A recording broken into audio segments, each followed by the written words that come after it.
आज डॉक्टर बाबा साहब अम्बेडकर की जयंती पर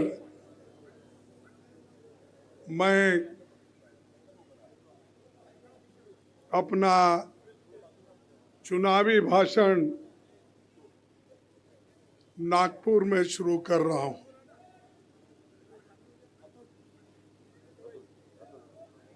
ये बहुत ही पुण्य का दिन है और इस जयंती के अवसर पर हमने जो ये चुनावी प्रचार शुरू किया, यह ऐतिहासिक है और इसीलिए हमारा जो कैंडिडेट है वो जरूर चुन के आएगा, ये मैं आपको विश्वास दिलाना चाहता हूं, क्योंकि वो खुद ही ठाकरे ने कहा, ठाकरे ही ना, नहीं वो उद्धव ठाकरे नहीं, हमारा ठाकरे। तो ये जो ठाकरे जी को यहाँ से हम स्पर्धा करने के लिए जो अवसर दिया कि जैसा उन्होंने कहा, ये हाई फाई नहीं है, ये ग्राउंड लेवल का एक वर्कर है, कार्यकर्ता है। इसीलिए कार्यकर्ता को एक समय देना, कार्यकर्ता को एक चांस देना, और अभी उन्होंने कहा कि मनुवादी विचारधारा को हराने के लिए इनको यहां पर दिया गया है। इस मंच पे बैठे हुए हमारे अध्यक्ष नाना पटोले जी, बाला साहेब थोरात जी, माणिकराव ठाकरे जी, चंद्रकांत हंडोरे जी, विलास मुत्तेवार जी, सतीश चतुर्वेदी जी, आशीष दुआ जी, अभी हमारे कैंडिडेट विकास जी, अतुल लोंडे जी और वजद मिर्जा जी, अनीस अहमद जी, अभिजीत वंजारे जी, बंटी सिरके जी, नाना गवंडे जी, अतुल कोटेचा जी, और भी नेता बहुत से यहाँ मंच पर बैठे हैं, गिरीश पांडव, सभी, मैं सब किसी का नाम छूट जाता है क्योंकि मंच पर मंच छोटा है, लीडर्स ज़्यादा हो गए, बड़े हैं, ऐसा न हो उनके साथ मैं ही नीचे गिर जाऊं। अरे इसीलिए मैं सबसे निवेदन करता हूं कि जरा वो बैठ के संभल के बैठे और हमेशा दूसरों को गिराने का न सोचे, दूसरों को उठाने का सोचे। साथियों, ये तो 18वीं लोकसभा है और ये 18वीं लोकसभा चुनाव में हमारा बहुत बड़ा कोशिश होना चाहिए। मैं दिल्ली में डॉक्टर बाबा साहब अम्बेडकर को सुबह 8:30 बजे श्रद्धांजलि देकर उनके प्रति नमन करके मैं ये फिर नागपुर को दीक्षा भूमि का दर्शन लिया, फिर आपके दर्शन के लिए यहाँ आया हूँ।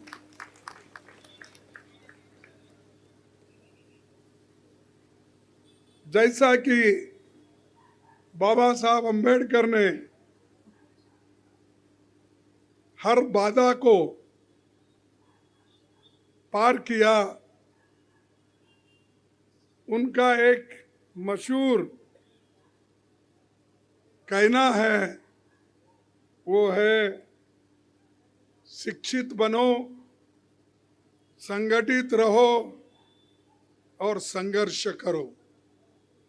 एजुकेट, ऑर्गेनाइज एंड एजिटेट, ये उनके मंत्र है। इस मंत्र को अगर कोई आगे ले जा सकता है तो वो भारतीय संविधान ही ले जा सकता है। और इसी भारतीय संविधान की रक्षा के लिए हम निकले हैं। और ये किसी एक के लिए नहीं, किसी पार्टी का प्रश्न नहीं है, किसी व्यक्ति का प्रश्न नहीं है। ये जो प्रश्न है, इस देश के 140 करोड़ जनता को अपने हकूक को कायम रखने के लिए हमारी लड़ाई है। चंद लोग ये समझते हैं कि कांग्रेस की लड़ाई बीजेपी के साथ है या गडकरी के साथ है, मोदी के साथ है। ये झूठ है। हमारी लड़ाई ना गडकरी के साथ है ना मोदी के साथ है। हमारी लड़ाई जो है मनुवादी के विचारधारा के खिलाफ है।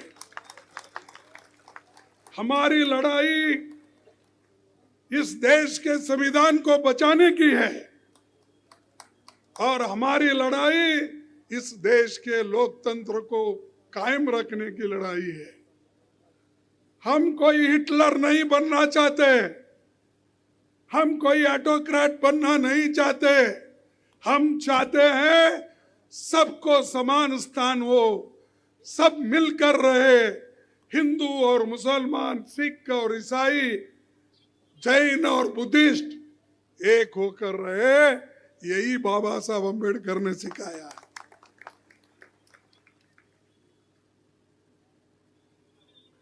बार बार मोदी जी कहते हैं बाबा साहब के, जरा थोड़ा थोड़ा साटी जरा, बाबा साहब के संविधान को हम बचा रहे हैं। अरे तुम कौन बचाते? अरे लिखा हमने, बनाया हमने, मेरे बाबा ने बनाया, तू प्रधानमंत्री बना। अगर बाबा साहब संविधान में गरीबों को वोटिंग का अधिकार नहीं मिलता, मेरे बहनों को पहले वोटिंग का अधिकार नहीं था, संविधान लिखने से पहले गरीबों को नहीं था, मजदूरों को नहीं था, छोटे मोटे काम करने वालों को नहीं था। सिर्फ ब्रिटिशों के जमाने में अमीर लोगों को वोटिंग का अधिकार था। जो इनकम टैक्स देते हैं, उसको बाद में पढ़ोगे। संविधान में यह पहला ऐसा प्राविधान नहीं था, लेकिन बाबा साहब अम्बेडकर ने स्त्री और पुरुष को सरिसमान अधिकार दिया। एक वोट, उसकी एक ही कीमत और सबको बराबर का हक, ये डॉक्टर बाबा साहब अम्बेडकर ने संविधान के ऊपर लिख के दिया। तब से लोग आपके घर को पहुंचने लगे। 1950 के बाद सभी लोग तुम्हारा घर घर पहुंचकर वोट मांगने लगे। फिर आप याद करो, 65 साल पहले आपके घर को कोई वोट मांगने आता था? सच बोलो, कोई नहीं आता था। कोई आपको नहीं कहता था अरे भाई तुम हमारे तरफ से कॉर्पोरेटर बनो, कोई नहीं कहता था हमारे तरफ से तुम जिला पंचायत अध्यक्ष बनो। कोई महिला के पास जाकर माता जी तुम ठहरो, हम मदद करते हैं, तुम जिला पंचायत मेंबर बनो। कोई कहा इसके पीछे? आप तो अनुभवी है इधर के लोग, कोई भी आपके दरवाजे को नहीं आते थे, कोई आपका दरवाजा खटखटा नहीं था। लेकिन ये अधिकार आपको जो मिला आजादी मिलने के बाद, महात्मा गांधी जी, पंडित जवाहरलाल नेहरू जी, इन्होंने सब मिलके जब देश आजाद किए, उसी के साथ देश के संविधान बने का अधिकार जब बाबा साहब अम्बेडकर को दिया, और ये जो लोकतंत्र के रूप में हमारा राज्य उभरा, तब से आपके पास सब लोग आने को शुरू हो गए। ये याद रखो, हमारे नए जितने भी नौजवान हैं उनको मालूम नहीं किसने क्या किया, किसने क्या नहीं किया। लेकिन ये ऐसा हुआ, हमारे पास एक कहावत है, मेहनत करे मुर्गा साहब, अंडा खाए फकीर साहब। मेहनत तो हमारी है, देश के लिए हम लड़े, देश के लिए हम मरे, देश के लिए कांग्रेस पार्टी के लोग सूले पे चढ़े। तुमने क्या किया? मोदी साहब क्या किए? मोदी साहब के लोग, कोई हिंदुस्तान के आजादी के वक्त ना वो अब चलवली में भाग लिए, ना वो लड़ाई करे, ना वो सिर्फ नौकरी में भर्ती होते गए बहुत से लोग आरएसएस के। अब आके बोलते हैं भारत को विशाल बनाने का है।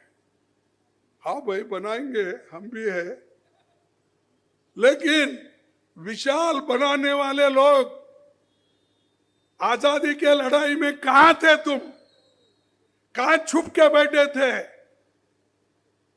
आज जो तुम बाहर आके हमको वोट दो, और हमने, कोई बोलता हम राम मंदिर बनाए हमको वोट दो बोल रहे, कोई बोल रहे डॉक्टर बाबा साहब अम्बेडकर का संविधान हमने अनुष्ठान में ला रहे, बोलता अरे बाबा, बाबा साहब अम्बेडकर की फोटो भी तुम्हारे दफ्तर में नहीं लगती थी।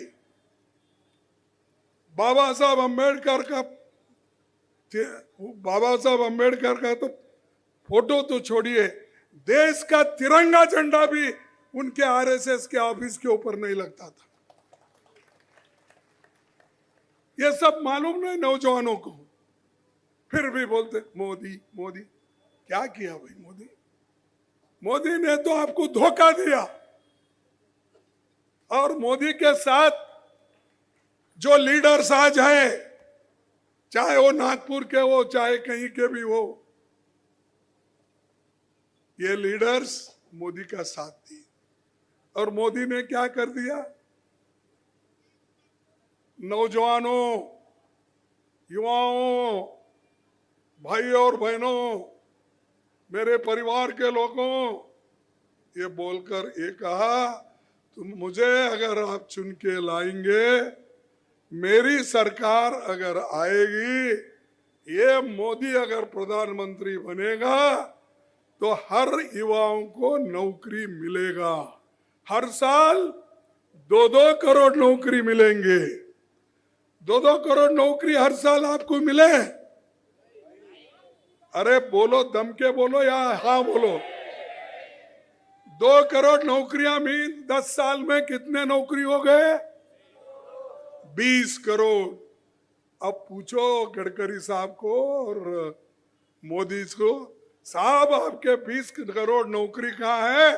वो नौकरी लाओ, फिर उस वक्त तुम वोट मांगो। ये वायदा था ना तुम्हारा, ये तो वादे की गारंटी थी ना। तेरी गारंटी कहां गई? 2 करोड़ नौकरी नहीं मिले, तो वो झूठ है कि हम बोलने वाले झूठ है? मोदी झूठ है। अरे प्रधानमंत्री कैसा झूठ बोलता है भाई, झूठ बोलता। ठीक है, आपकी बात मानेंगे, चलो। यही प्रधानमंत्री ने कहा कांग्रेस वाले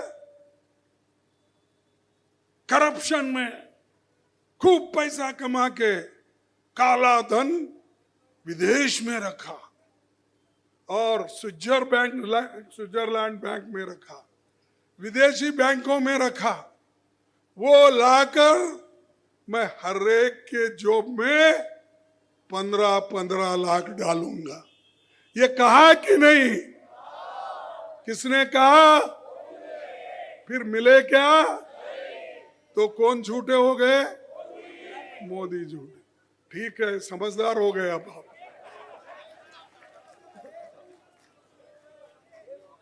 तीसरी बात उन्होंने कहा, किसान भाइयों तुम परेशान मत हो जाओ, जब तक मोदी है सब कुछ मुमकिन है। हाँ भाई ठीक है, आप तो जिंदा है, मुमकिन भी है, सब है। किसानों को बोले मैं आपकी आमदनी दुप्पट कर दूंगा। होगा किसानों की आमदनी दुप्पट? नहीं हुआ। देखो तुम ऐसा मोदी को ऐसा बदनाम मत करो। ऐसा फायदा ले लेकर अगर तुम बदनाम करेंगे तो लोग क्या बोलेंगे, भाई खड़गे साहब जाके हर जगह झूठ बोल रहे बोले। तो वो भी नहीं मिला किसानों को।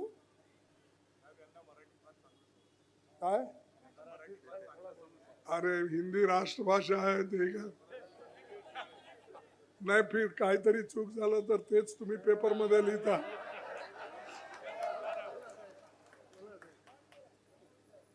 आणि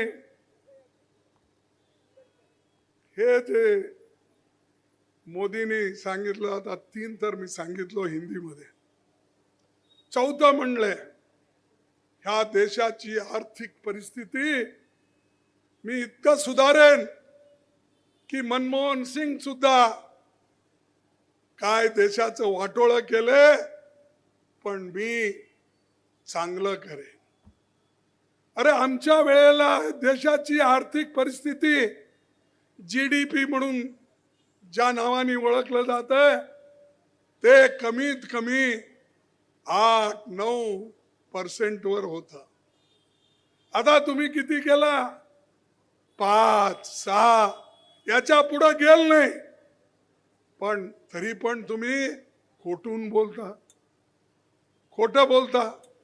मग मला असं वाटतंय की मोदी साहेब कसं खोटं बोलतात की जे खोटं बोलतात ते नेहमी अनेकदा जर खोटं बोलत गेले तर लोकांना हे खरंच आहे असं समजतात आणि खोटं बोलतात पण तेही रेटून बोलतात, जोरात बोलतात। हे त्यांचं। त्याच्यानंतर त्यांनी अनेक वादे, मी जवळजवळ सगळ्यांना घर बांधून देतो, पण काय किती घर बांधले 10 वर्षात? 10 वर्षात जवळजवळ ते जे आम्हाला वचन दिले होते त्याच्यामध्ये 4 आणे सुद्धा केले ते, तरी पण ते लपवून घेतात। कुछ बनने में है, कुछ बनाने में है, कुछ ऑक्युपाय करे हैं, हे म्हणत मोदी जातात। आता अलीकडे तरी मोदी सगळं सांगतात काय, मी आता मोदीची गॅरंटी घ्या। मग आता पहिल्याची गॅरंटी कुणाचे होते? ते दुसऱ्यांचे होते। ते तर सांगितलं ना तुम्ही, पहिल्याचे गॅरंटी तर गेला, ते असं म्हणतात झालं ते झालं, आता पुढचं बघा। पुढचं काय ते असं सांगू लागले। मी आता काल रेडिओवर सुद्धा ऐकलो आणि ह्याच्यामध्ये सुद्धा पेपरमध्ये सुद्धा बघितलं। ते आता पुढे सांगतात की मी सगळ्या लोकांना सुख आणि समृद्धी देतो। और कांग्रेस के भ्रष्टाचारियों को आप नजदीक मत आने दो। ये अपोजिशन पार्टी सब भ्रष्ट है। ये किसने कहा? किसने कहा? मोदी जी ने कहा। लेकिन 23 लीडर्स, 23 पुढारी किधर गए? वहां सब, यहां जब तक हमारे साथ थे, जोपर्यंत आमच्या बरोबर होते, मोदींनी म्हणलं हे भ्रष्ट आहे, याला घेऊ नका, हा भ्रष्ट आहे, याला तिकीट देऊ नका, हा भ्रष्ट आहे, हे पार्टी ज्यांची भ्रष्ट आहे म्हणले. मग भ्रष्ट लोकांना तुम्ही घेतला कसा बा? 23 लोकांना धमकी दिली आणि त्यांना बीजेपी मध्ये आपल्या पार्टीत घेतले. अरे भ्रष्ट लोकांना मी येऊ देत नाही, त्यांना मी आपलं त्यांना एक पाठ शिकवतो असं तुम्ही म्हणला. पण कुठं आहे तुमचं पाठ? जे जे भ्रष्ट होते, जे चोर होते, त्या चोरांना तुम्ही चोर म्हणला. तशा लोकांना आज मोदी साहेब आपल्या मांडीवर घेऊन बसले.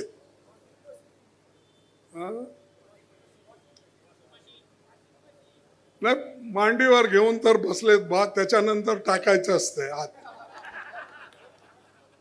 तर आता घेऊन बसले. त्याच्यानंतर शहाकडे फार मोठी वॉशिंग मशीन आहे.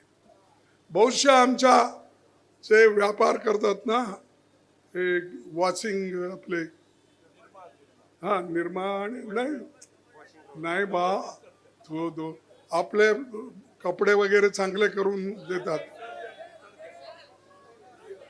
हा, लॉन्ड्री, तर फार मोठी लॉन्ड्री आहे त्यांची. फार मोठी लॉन्ड्री मध्ये जे भ्रष्ट लोक आहेत त्यांना एक एक मोदी देतोय आणि शाह त्याच्यामध्ये टाकतोय आणि गडकरी साहेब त्याला बाहेर काढतात आणि तो क्लीन होऊन जातोय, स्वच्छ. त्यांच्या पार्टीत जाऊन एक बार त्या लॉन्ड्रीच्या बाहेर आला, वॉशिंग मशीनच्या बाहेर आला, तो क्लीन झाला. आणि दुसऱ्या पार्टीमध्ये असेल तो भ्रष्ट आहे. ठीक आहे, तुम्ही सगळ्यांना भ्रष्ट म्हणता, पण भ्रष्ट लोकांना घेऊन आला, MLA ला घेऊन आला, MP ला घेऊन आला. अरे आमच्या चीफ मिनिस्टरची सुद्धा चोरी झाली हो. झाला नाही? आमच्या चीफ मिनिस्टरची चोरी झाली. हुडका, हा, ते हुडकून काढा कुठे गेले, काय गेले. त्याच्यानंतर हे असे काम करतात आणि दुसऱ्यांना भ्रष्ट म्हणतात. तुम्ही अगर नीतिवंत होता, तुम्ही जर फार हरिश्चंद्रचे मुलं सारखं वागला असता किंवा हरिश्चंद्रच असता, हे केलं असतं काय तुम्ही? नाही. मग मोदी खोटं बोलतात की खरं बोलतात? खोटं बोलतात. मग दुसरी, आता आणखीन काही विचार तुम्हाला सांगायचा आहे. समय कमी असल्यामुळं मी बाकीच्या तुम्हाला काही गोष्टी तुम्हाला सांगतो.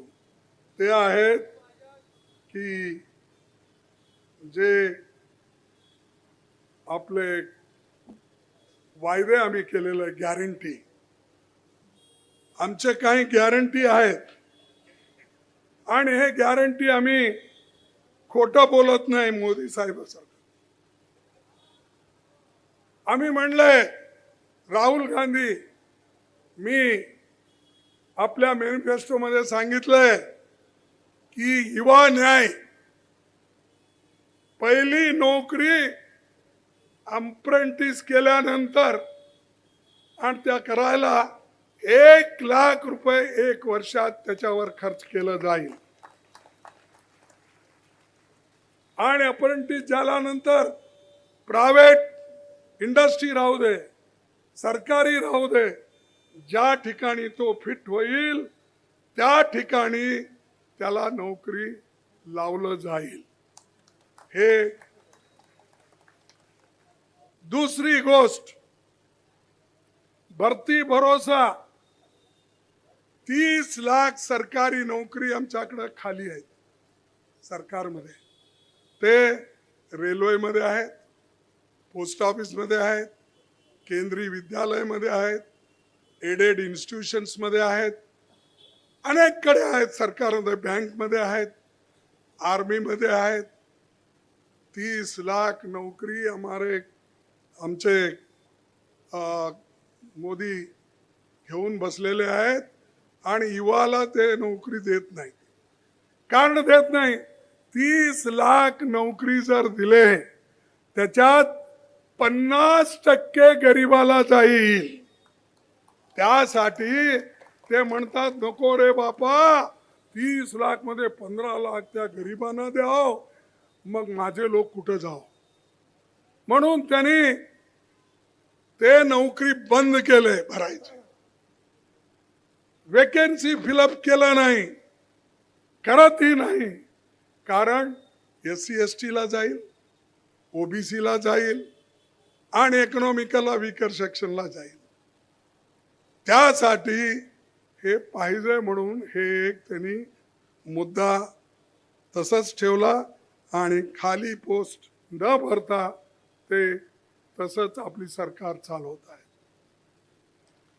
कुठेही इंटरव्ह्यू करायचं किंवा पब्लिसिटी करायची की नोकऱ्या इतके खाली आहेत म्हणून मुलं धडाधड पेपर लिहितात. ते पेपर लिहिल्यानंतर काहीच दिवसात ते पेपर लीक होऊन जाते. लीक झालं की पुन्हा एक्झामिनेशन. लाखो मुलं त्यांचं असं जीवन वाटोळं झालं. आणि हे सरकार डोळे झाकून त्यांनी बसलेले आहे. ते काम आम्ही पेपर लीक नहीं होने देंगे, उसको रोक लगाएंगे और युवाओं को नौकरी हम देंगे. ये गिग वर्कर, छोटे मोटे हमारे काम करने वाले, ठेले वाले, हमाल है, दुकान छोटे वो लगा के बैठते हैं, जिनको नौकरी परमानेंट नहीं रहती, उनके लिए हमने बेहतर कामकाज के एक नियम बनाएंगे, कानून बनाएंगे. क्योंकि इन्होंने तो जितने लेबर लॉज थे, जेवढे श्रमिकाबद्दल कानून होते ते सगळे कानून यांनी कमजोर केले. कारण तसे अनेक कानून डॉक्टर बाबासाहेब आंबेडकरच्या वेळेलाच केलेले होते, गरिबासाठी केलेले होते. ते एक एक करून ते खतम केले. आता काय उरलं तिथं की डेली वेजेस, कॉन्ट्रॅक्ट लेबर, ज्याच्या मनाला आलं त्यांनी नोकरीवर घेतोय, त्याला काही ESI नाही, प्रॉव्हिडंट फंड नाही, लीव नाही, मॅटर्निटी लीव नाही, काही नाही. काम करा पाहिजे तर, नाहीतर निघून जावा. पण ते आम्ही ती गॅरंटी आम्ही देतो की आम्ही त्या लोकांना संरक्षण करायची आमची जबाबदारी आहे. त्याच्यानंतर एक युवा रोशनी, त्याला एक आम्ही फंड करत आहोत. जवळजवळ 5,000 कोटी रुपये आम्ही फंड करून नवीन स्टार्टअप, म्हणजे कुणाला छोटं मोठं दुकान लावायचं आहे, मैकेनिक है, ड्राइवर है, ऐसे लोग जो कामगार लोग हैं, उनके लिए स्टार्टअप के लिए ये पैसे हर तरफ, हर स्टेट में ये रखा जाएगा. दूसरी, नारी न्याय, महालक्ष्मी हर गरीब परिवार की एक महिला को हर साल प्रत्येक महिन्याला 1 लाख रुपये आमच्या महिलांच्या साठी दिलं जाईल. ज्या ज्या घरात हे एक साल दरवर्षी बोले तो एक साल नहीं, आपकी कौन सी हिंदी है, मेरी भी अलग है। दर साल बोला मैं, हर साल बोलो 1 लाख रुपए उस महिला, जो महिला घर चलाती है, उसके हाथ में मिलेगा, उसको डायरेक्ट चेक दिया जाएगा। इसलिए आप खुश हो महिला, मेरे माताओं हाथ उठाओ जिनको ये जरूरत है। ये देखिए, ये स्कीम कांग्रेस की है, और कांग्रेस जो गारंटी देती है उसकी वारंटी भी देती है। मोदी जी के जैसा नहीं है गारंटी देना, वारंटी बगैर कुछ चले जाना।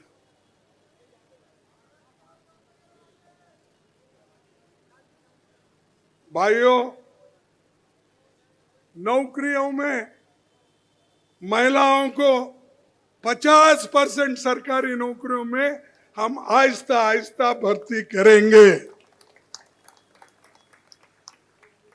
आंगनवाड़ी वर्कर्स, आशा, मिड डे मील, इन लोगों को उनके शक्ति के अनुसार, सम्मान के अनुसार उनकी तनख्वाह बढ़ाई जाएगी। ते तनख्वाह त्यांची जास्त होईल, वेतन। त्याच्यानंतर अधिकार मैत्री, महिलाओं को कानूनी हक और सरकारी योजनाओं की जानकारी देने वाली एक महिला अधिकारी होगी। और महिलाओं के लिए, जो बच्चियों के लिए सावित्रीबाई फुले हॉस्टल, कामकाजी महिलाओं के लिए दुगने हॉस्टल कर देंगे। हर जगह उनको जगह नहीं मिलती, तो इसलिए उनको ये हॉस्टल दिया जाएगा। ये हॉस्टल उनके हिफाजत के लिए किया जाएगा। तीसरा, किसान न्याय।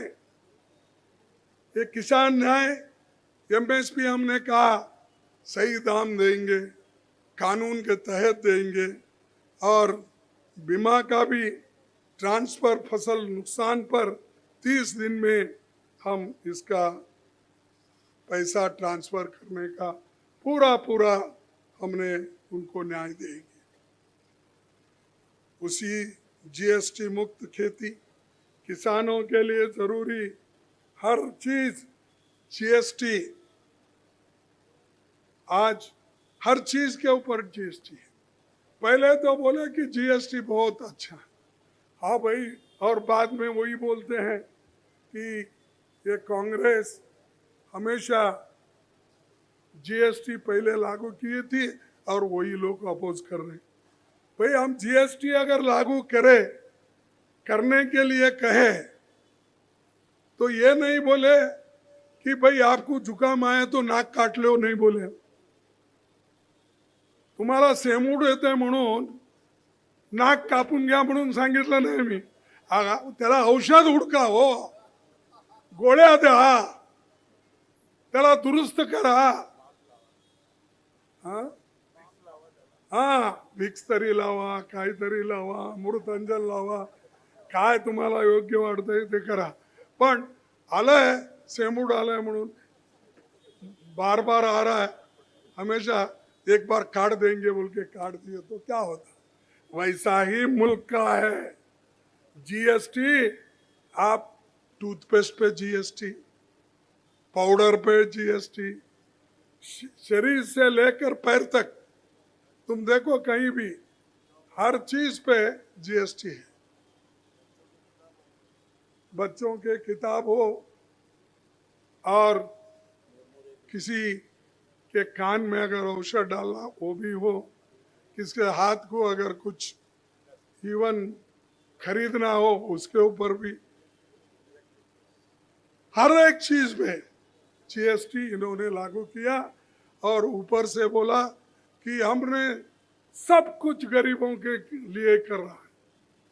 अरे, हमारे पैसे लेकर हमारे जेब कतर के हमको ही उल्टा बोल रहे हैं। अब जीएसटी कहाँ से आती है? हम जो खाते हैं, पीते हैं, फिरते हैं, खरीदते हैं, उसी के ऊपर जो जीएसटी मिलता है वो तो उन्होंने ले रहा है, उसके अलावा वो राज्य को मिलता है। लेकिन वो क्या करते हैं, अब नया सेस लगाए कि वो लोगों को भी नहीं मिलना, राज्यों के लोकाला मिळू नये ते राज्याला मिळू नये म्हणून त्यांनी सेस या नावाने सगळीकडे पैसे वसूल करू लागले। असं हे मोदी प्रत्येक गोष्टीत लोकांवर टॅक्स घालून घालून घालून लोक थकून गेलेत आणि आम्ही हे सगळं ठीक करण्यासाठी शहरी रोजगार गॅरंटी, स्वास्थ्य अधिकार, श्रम सम्मान, सामाजिक सुरक्षा, सुरक्षित रोजगार, ये सब गारंटी हम देने वाले हैं। हिस्सेदारी न्याय एक गिनती हमारी है जो राहुल गांधी जी ने, हम सब लोग ने मिलकर किया। हिस्सेदारी न्याय क्या? गिनती करो लोगों की, कौन गरीब है, कौन अमीर है, किसके पास कितने पैसे हैं, कितने डिग्रियां हैं, कितने शिक्षक उनके घर में हैं, कितने ऑफिसर उनके घर में हैं, कितनी एकड़ जमीन है, कितने बिल्डिंग्स है, ये सब खुलासा हो जाएगा। अगर वो खुलासा हुआ तो हम गरीबों को किसको किसको क्या करना ये आगे कर सकते हैं। इसीलिए तो हम बोल रहे हैं ये हिस्सेदारी न्याय है। लेकिन ये मोदी जी करना नहीं चाहते। करे तो क्या, ये गरीबों को जाता है, क्योंकि एक सबसे कम आमदनी अगर किसकी है तो गरीबों की है। तो जब गरीबों की आमदनी कम है तो उसका शिक्षण का लाभ देना चाहिए, उसको स्कूल का लाभ देना चाहिए। तो इसीलिए भाइयों, ये जो हमारे 5 न्याय है और 25 गारंटी है, हम दे के रहेंगे और हमारी सरकार को लाना आपका काम। हमारा आपके पास सिर्फ निवेदन करना है, लेकिन कौन कितना खा रहा है ये बताना हमारा काम है। अब अदानी एक ही आदमी को एयरपोर्ट, पोर्ट, रास्ते सब दे रहे, सब बेच रहे। जो पंडित जवाहरलाल नेहरू जी ने इस देश में AIIMS, IIT, engineering college, polytechnic, ऐसे बड़े बड़े सब टेक्निकल इंस्टीट्यूशन खोले, बीएचईएल, बीआईएल, बड़े बड़े कारखाने खोले। उन कारखानों को बेच के कौन खा रहे? कौन खा रहे और किसको बेच रहे? देखो भाई, बनाए हम और बेच के खा रहा वो और ले रहा है वो। सो एक लेने वाला, एक बेचने वाला, ये दो मिला के सरकार चला रहे देश का। इनको निकालना जरूरी है या नहीं? और बात का धर्म की बात है।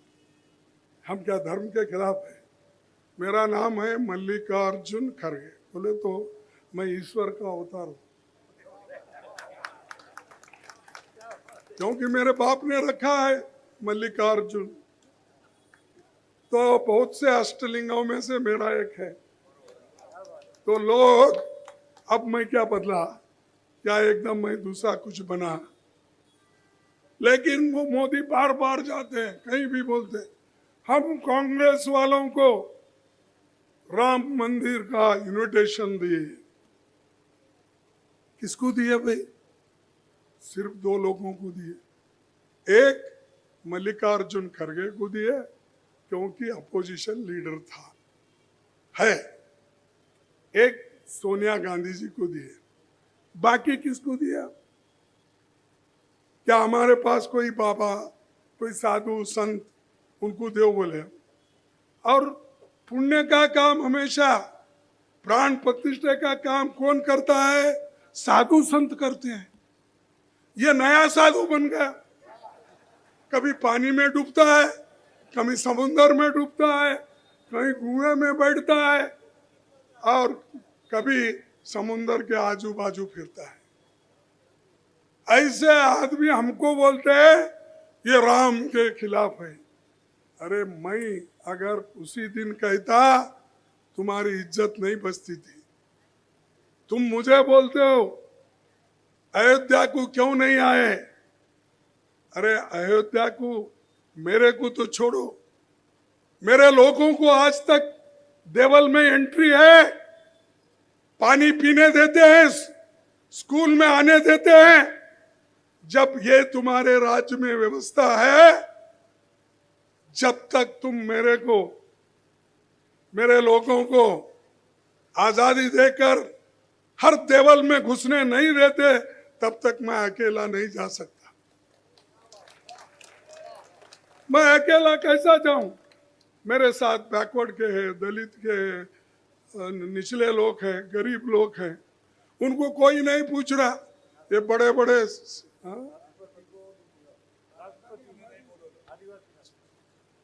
नहीं, ये सब लोगों को, अच्छे अच्छे लोगों को बुलाए हो। कौन आए थे उसमें?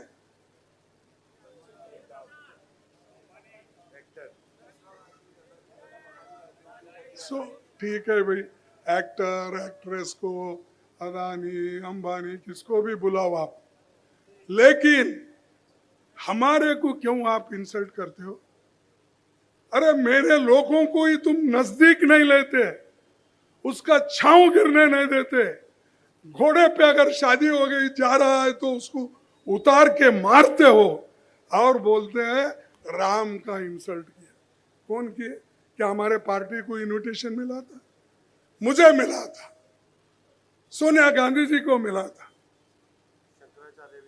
और हमारे लिए तुम गालियां देते हो, फिर शंकराचार्य को भी गालियां दो।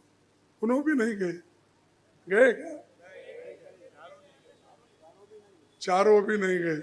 देखो भाई, अब गरीब लोग हैं, हम गालियां खा रहे। अब उन्होंने अगर शंकराचार्य के खिलाफ बोले तो वो चौपट हो जाएंगे, खत्म हो जाएंगे, इसीलिए उनको छेड़ते नहीं। छेड़ने का गरीब को ही। तो इसलिए मैं ये पूछना चाहता हूं, मेरा तो छोड़ो, आपने पार्लियामेंट नया बनाया, नया पार्लियामेंट को उसका फाउंडेशन डालने के लिए राष्ट्रपति कोविंद थे। कोविंद को आप क्यों नहीं लेके गए फाउंडेशन डालने के लिए? वो राष्ट्रपति, इस देश का प्रथम नागरिक, उसके हाथ से फाउंडेशन नहीं डाले। कौन डाले? मोदी डाले। उसका उद्घाटन करने को भी हमारे मुर्मा जी को, शेड्यूल ट्राइब के लेडी को नहीं बुलाया गया। राम मंदिर का उद्घाटन के वक्त उन्होंने अपने साथ उनको लेके नहीं गया, और ऊपर से हमको बोल रहा है अपमान किया। अरे तुमने तो शेड्यूल कास्ट, शेड्यूल ट्राइब और हमारे देश के राष्ट्रपतियों का इंसल्ट करने वाले हमको सिखाते हो। ये वोटों के लिए खेल मत खेलो, बंद करो। लोग होशियार हो गए। अगर लोग एक बार उठे तो फिर आप परेशान हो जाएंगे। वो जरूर इस वक्त 2024 के इलेक्शन में उठ खड़े होंगे, तब आप परेशान होंगे। आप बात ऐसी मत करो, हल्की बात। और दूसरी बात मैं कहना चाहता हूं, क्योंकि मुझे भी जाना है, वक्त भी हो गया, आप लोग भी सुन के थक गए हैं, कि ये लोग फिर दोबारा अगर गलती से चुन के आए बीजेपी और आरएसएस के जितने भी सपोर्टर्स हैं, आइंदा इलेक्शन नहीं होंगे, डेमोक्रेसी खत्म कर देंगे, संविधान को खत्म कर देंगे, ये तुम ध्यान में रखो। ये डिक्टेटर है, ये हुकुमशाही के लोग हैं, ये जमहूरियत में विश्वास नहीं रखते, ऐसे लोग हैं। क्या ऐसे लोगों को आप चुनेंगे? आप संविधान को बचाएंगे या नहीं?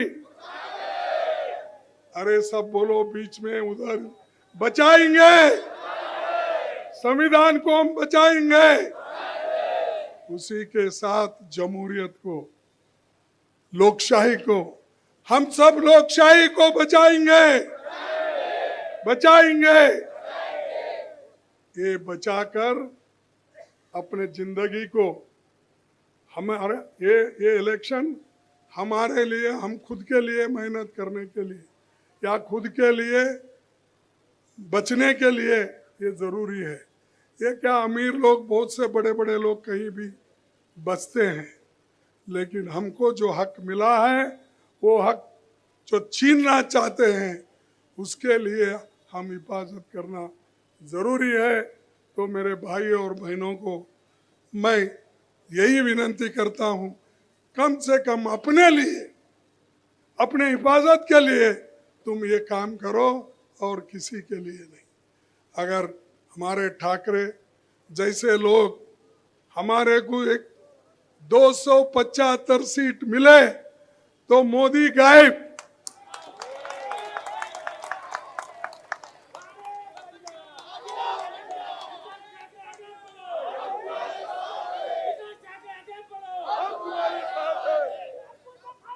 ये देखो, जैसा हो वो, कब है इलेक्शन? 19 तारीख। तो 19 तारीख को दिखाओ। सिर्फ बोलने से नहीं होता, करने से होता है।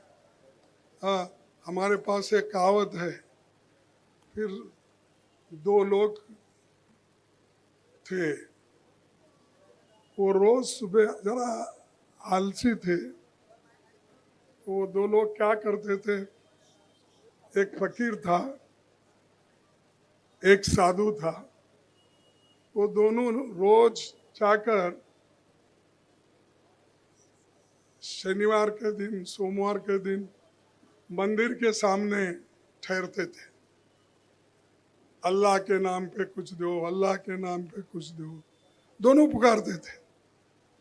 फिर सोमवार के दिन मंदिर के पास जाके देवाची नावाने काहीतरी द्या, देवाच्या नावाने द्या, देवाच्या नावाने मदत करा। तो लोग बोले, भाई रोज का काम होगा इनका, कौन देना इनको? तो 1 दिन, 2 दिन, 3 दिन दिए, फिर उसके बाद में लोग उनको देना बंद कर दिए। अब एक दिन ऐसा आया, वो बहुत भूखे थे, उन्होंने बोले कि लोग कोई भी देख रहा नहीं, तो वो एक पैर पे ठहरे, अल्लाह के नाम पे दो, अल्लाह के नाम पे दो, भगवान के नाम पे पुकारे पुकारे, कोई भी फिर नहीं सुना। बाजू में एक गटार थी, पुकारने के बाद पेट पे खाना नहीं, कोई पानी नहीं दे रहा, तो एकदम जोर से गिर गए दोनों। गिर के वो मोरी में गिरे, पैर टूट गया। टूटने के बाद आजू बाजू के बोले, अरे उठा उठा, उसका पैर टूट गया, उठा उसका सर। तो उठा के वो रिक्शा में डाल के हॉस्पिटल ले, हॉस्पिटल ले। तो हॉस्पिटल को लेके गए, ये थोड़ा पानी पिलाओ, थोड़ा कोई लस्सी पिलाओ, कोई ये पिलाओ, वो पिलाओ, सब पिलाने लगे। तब उसको होश में आने के बाद पूछे, क्या है, क्यों ऐसा? नहीं साहब, भगवान देता भी है, टांग तोड़ के देता है। तो इसीलिए उनको आप सिखाना चाहिए, ये इजी नहीं है इलेक्शन, तुम्हारा टांग भी टूटे तो भगवान भी नहीं आएगा। इसीलिए एक हो जाओ, वोट डालो। हमारा निशान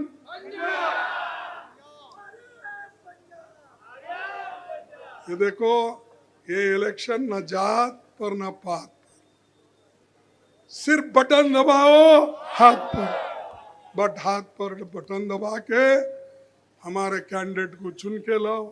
राहुल गांधी के हाथ मजबूत बनाओ, अपने हाथ मजबूत बनाओ और हमारे देश के संविधान और लोकतंत्र को बचाओ। धन्यवाद आप सबको। नमस्कार।